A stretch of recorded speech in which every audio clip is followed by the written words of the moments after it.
So let me get this straight. First Scholar Varric said, mandibles quivering with barely contained panic.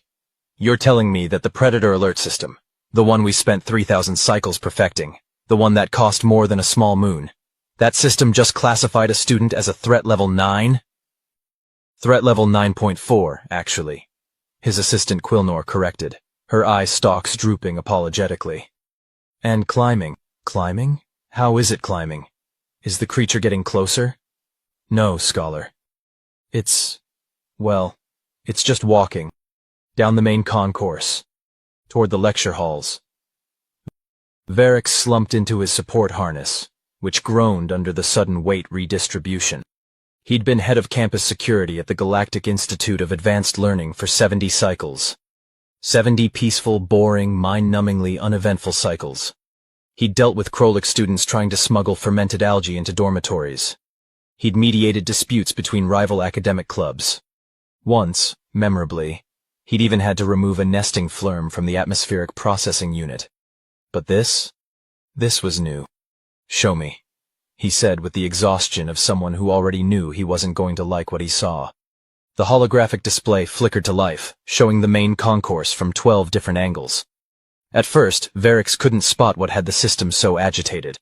Students of various species milled about in their typical pre-lecture chaos. Heptari floating in clusters, Vril scuttling between classes, a group of Mokrani comparing data slates. Then he saw it. Walking through the crowd with the casual confidence of someone who had absolutely no idea they were causing a panic in the security office was it looked harmless enough. Bipedal. Roughly average height. Wearing what appeared to be casual civilian attire and carrying a shoulder bag. That's a human, Quilnor said unnecessarily. I can see that it's a human, Varric snapped. What I can't see is why every alarm we have is currently losing its collective mind. The system is reading its biological signatures. Scholar, the readings they're extraordinary. Extraordinary how? Quilnor pulled up a secondary screen and Varric felt his circulatory system do something unpleasant. The biometric analysis looked like someone had fed a horror novel into a medical scanner. Binocular forward-facing vision, optimal hunting configuration, endurance, locomotion, persistence predator classification, threat level, 9.4, apex predator recommended action, immediate evacuation. This is ridiculous, Varric said, though his voice lacked conviction. Humans are members of the galactic community. They've been attending the Institute for... how long now? 15 cycles, Scholar. 15 cycles. And how many incidents have we had? Quilnor consulted her data slate. Counting the incident where human student Derek Hammond won the interspecies athletic competition, despite the Heptari claiming it was biologically impossible, and the incident where human student Lisa Kowalski consumed a Therican hot fruit on a dare and survived, and the incident where... Incidents of violence, Quilnor. Oh, none, Scholar. None. Exactly.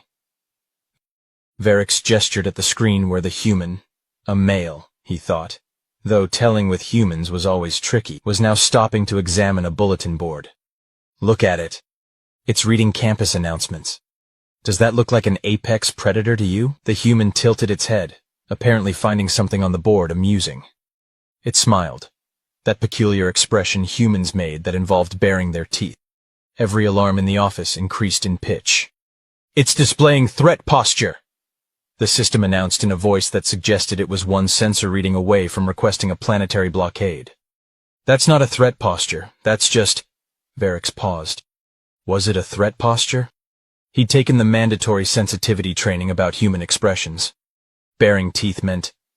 happiness? Or was that the other thing? The thing with the liquid coming from the eyes? This was why he'd become a security officer instead of a xenopsychologist. Scholar, I'm reading approach vectors from Campus Response Team Beta. Tell them to stand down! They're not responding to hails, Scholar. I think they've initiated Crisis Protocol 7. Crisis Protocol? That's for active siege situations. On the screen, the human had finished with the bulletin board and was now walking again, still completely oblivious to the fact that somewhere in the building, a tactical response team was suiting up to deal with what they perceived as an existential threat to campus safety. Varric made a decision. I'm going down there, Scholar, the protocols clearly state, I'm aware of what the protocols state, Quilnor. I wrote half of them. He grabbed his ceremonial stun staff, which he was fairly certain wouldn't work on a human anyway, given what he'd heard about their ridiculous pain tolerance, and headed for the door. Keep monitoring.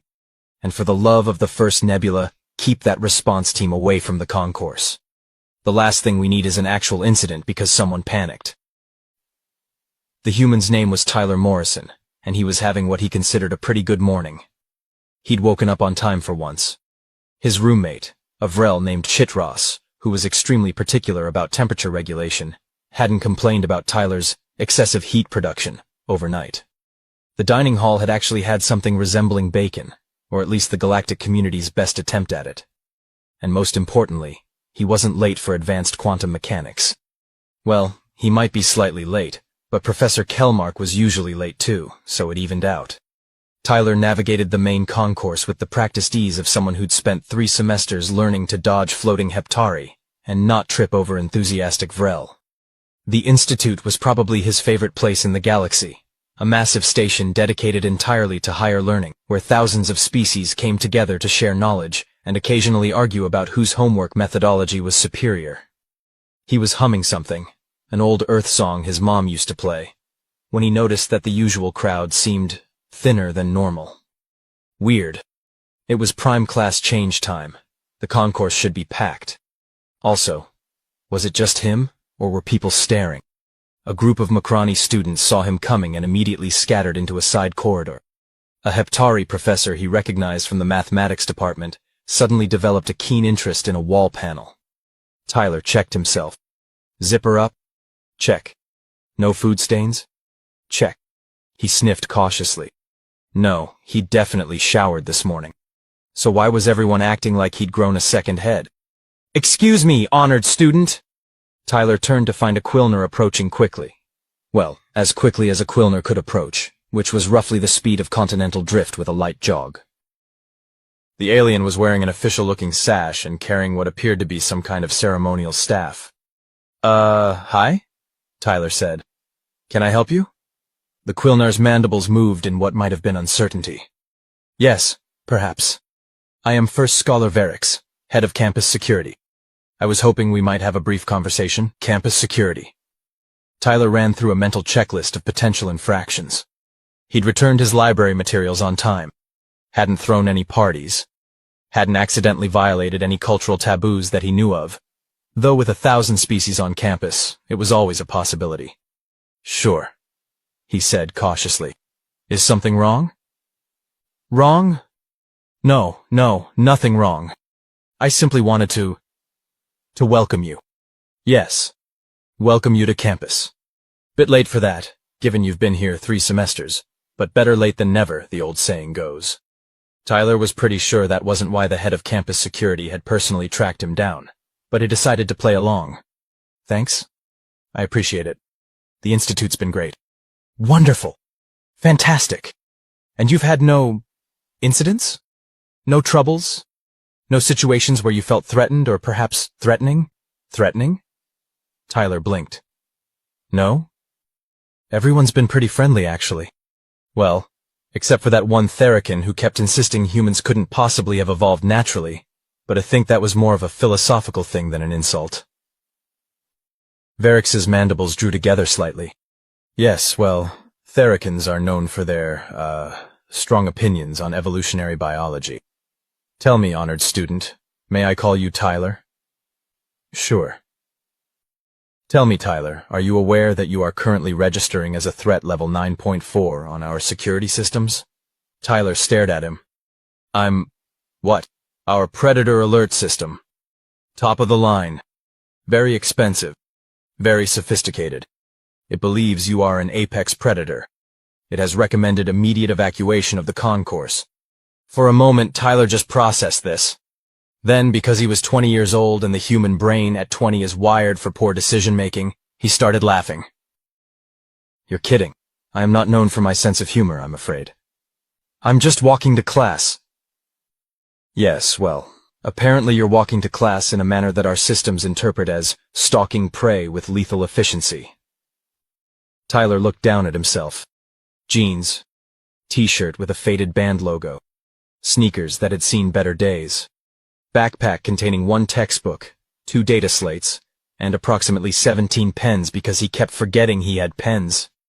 I'm not even doing anything threatening. No, I can see that. Unfortunately, convincing our security system of that fact is proving somewhat challenging.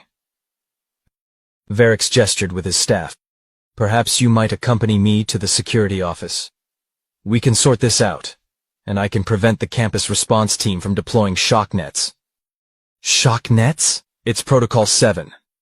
I don't make the rules, I merely enforce them. Or, in this case, frantically try to prevent them from being enforced. The security office was, in Tyler's opinion, way more high-tech than a college campus really needed. Wall-to-wall screens showed various angles of the institute's corridors and common areas. Holographic displays tracked what appeared to be thousands of data points. And in the center of it all, Quilnor, a Heptari with silvery eye stalks, was floating in front of a console that was currently flashing more red warnings than a fire alarm convention. Scholar Varix, Quilnor said with obvious relief. You've contained the threat. Quilnor, this is Tyler Morrison. Tyler, this is my assistant, Quilnor. And he's not a threat, he's a student who is very confused about why every alarm we have is currently screaming about him. Tyler waved awkwardly. Hi. Quilnor's eye stalks focused on him with the intensity of someone examining a particularly interesting specimen under a microscope. Fascinating. You seem so benign. I'm going to choose to take that as a compliment, Tyler said. Show him the readouts, Varix said, settling into his support harness. Might as well let him see what has our system so agitated.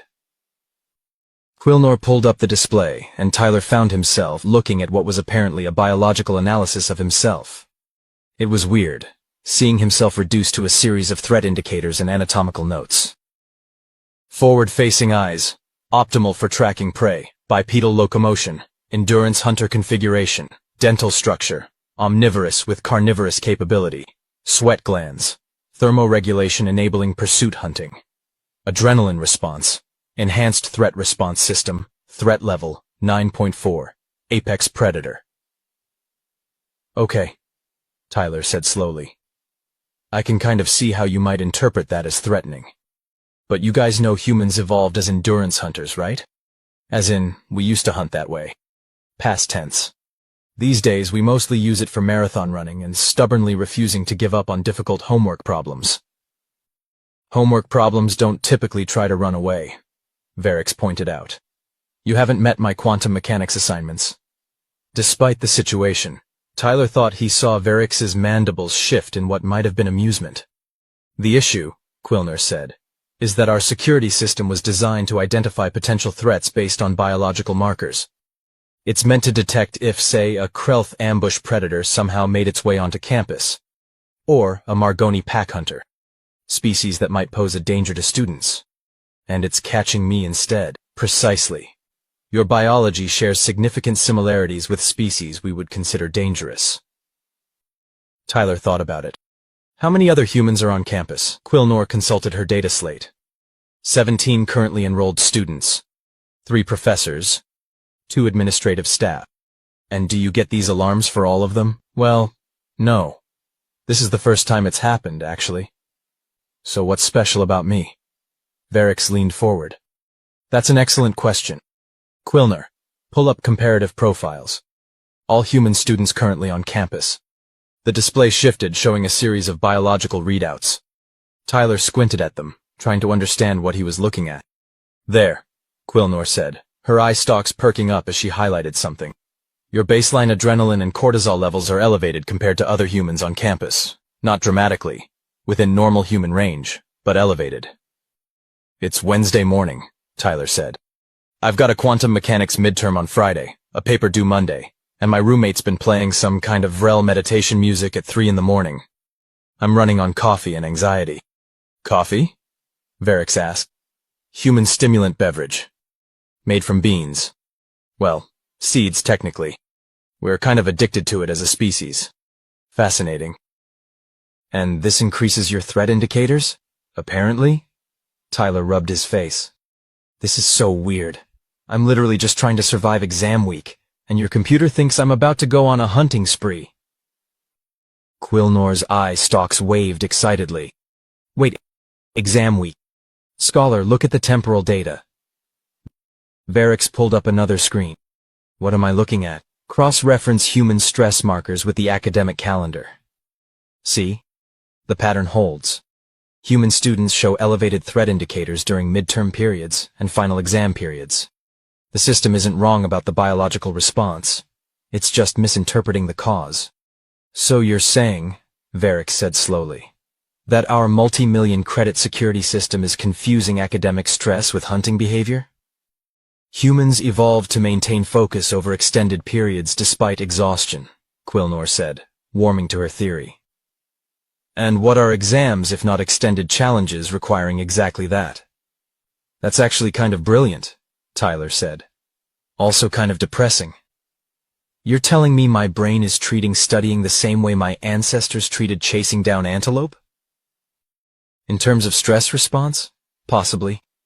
Your species is remarkable at applying survival instincts to completely different contexts. We prefer to call it being stubborn. Varix was studying the data with new interest. So the solution is to recalibrate the system to account for human stress responses during academic pressure periods? That would be the logical approach, Quillnor agreed. Right. Good. Fine. We can do that. Varix turned to Tyler. In the meantime, honored student, would you mind terribly if we attached a small transponder to you? Nothing invasive. Just something that will tell the system, this is Tyler Morrison, registered student, not currently hunting anything. Will it stop the alarms? It should. Then sure, go for it. Though I have to say, this is definitely the weirdest conversation I've had on campus, and I once spent 2 hours explaining memes to a visiting Heptari delegation. Quillnor produced a small device roughly the size of Tyler's thumbnail. This will attach to your clothing. It broadcasts an identification signal that will override the threat assessment. Tyler let her clip it to his shirt collar. Does this mean I can go to class now? Please do, Varix said with feeling. And Tyler? Perhaps avoid walking with quite so much purpose during exam periods.